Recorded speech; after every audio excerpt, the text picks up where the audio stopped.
We've got 10 awesome comedians tonight. I hope you guys are here to laugh, have a good time.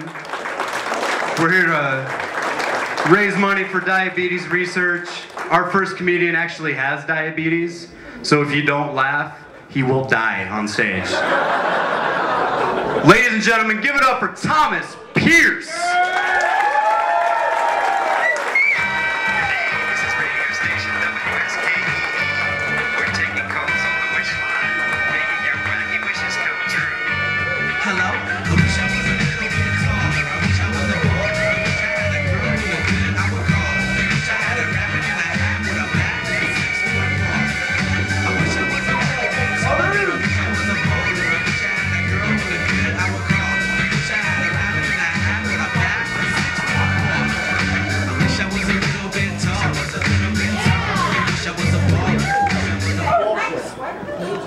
I didn't request that song. I'm just saying. As many as you know, my name's Tom Pearce. For those of you who don't know me, you just saved yourself a lot of trouble. Ironically enough, I am the only diabetic performing for this. For some reason, I'm the one they all picked. Hey, guess what? You're doing it. I'm just some random guy off the street. Is there any other diabetics in here tonight? Woo! Yeah! Represent! It's kind of funny that it's a fundraiser for diabetes, but there's 3 diabetics in the crowd. I thought I was going to be late today because, you know, I was working, I was at my job, and I was like, I need a shower. So I go home, and I'm taking a shower, and I got blinded. L'Oreal shampoo for kids, although it doesn't cause tears, it does cause momentary blindness to your eyes. I was stumbling around for like 10 minutes trying to figure out where I was. So like any other average American, when I got out of the shower, I was like, I'm gonna browse Facebook because I want to know what everybody else is doing. I get on Facebook, and it turns out there's an app for Jersey Shores. I'm like, at Jersey Shores? They want to give everybody the chance to punch Snooki in the face. For those of you who know who Snooki is, you should Wikipedia it. I've been diabetic now for 18 years. Thank you.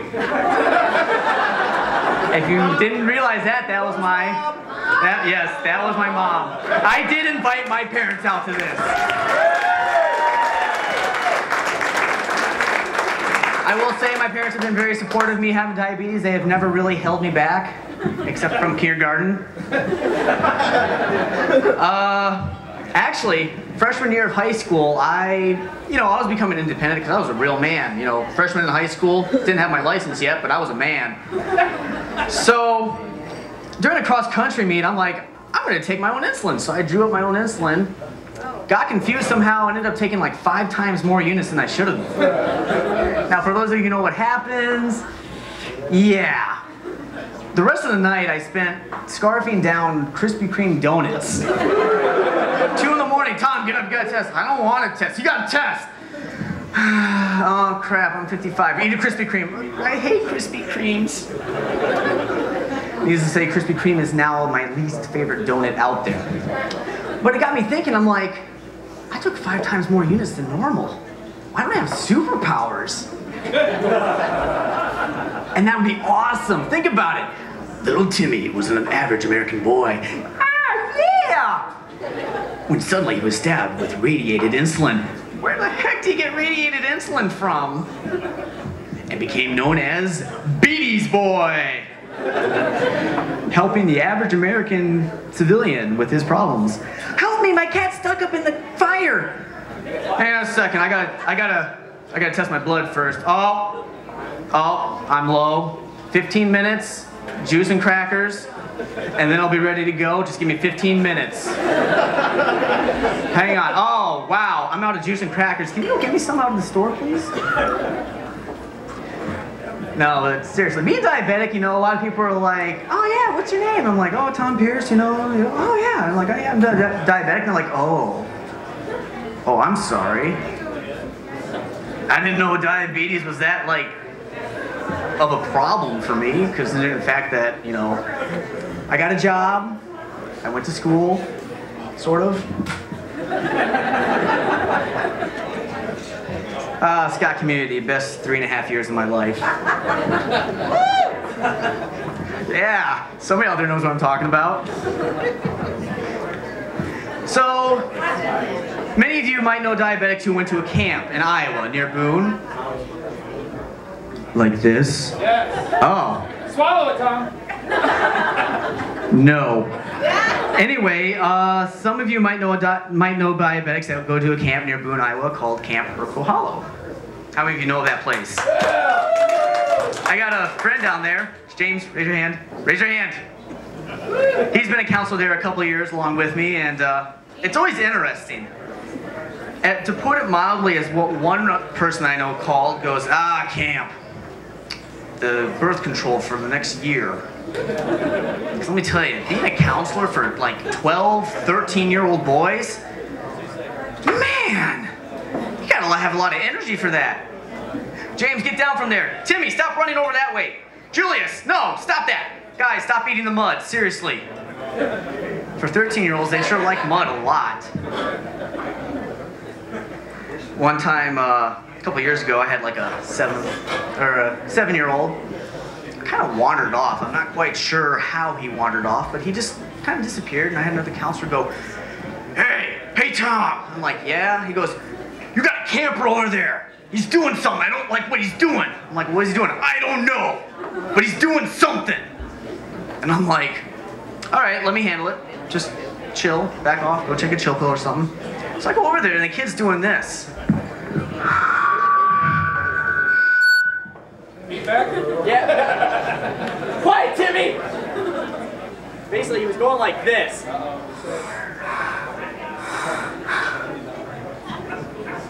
And being the concerned counselor that I was like, hey bud, what are you doing? And he was like, nothing.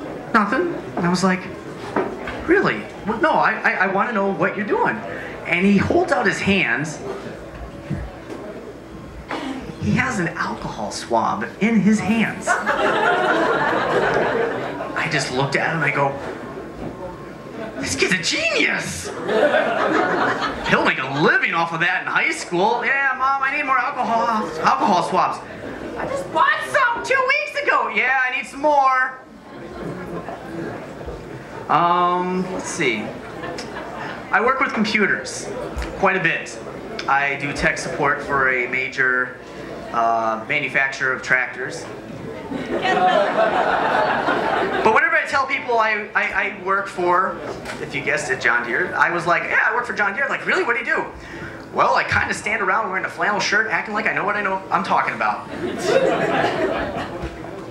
You know, the E35s really work well with the E15s, but you might get a little resistant with the F52s. And you're just kind of,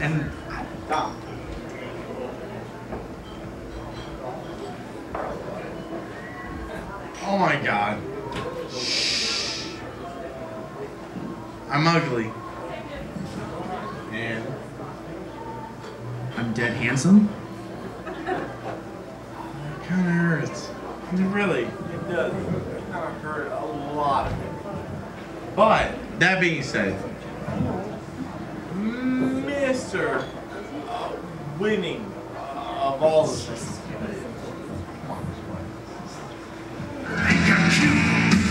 I know I'm sexy.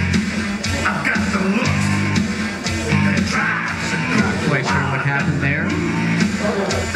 Anyway, I set you up and down that spine. Just a sexy boy. I work with computers and I play a lot of computer games. So, playing computer games, I meet a lot of interesting people. You meet people from England, Georgia, California. You meet all age varieties too. Every once in a while you run across, you got mostly mature gamers who are playing. But all of a sudden, you get the little high-pitched voice going, hey guys, how's it going? The best way to describe it as, you used to play pickup games of football and somebody brought along their little brother. Nobody wants him on their team, and nobody wants to talk to him. So this little kid, he's talking nonstop. I go, hey, how old are you? And he's like, why do you want to know?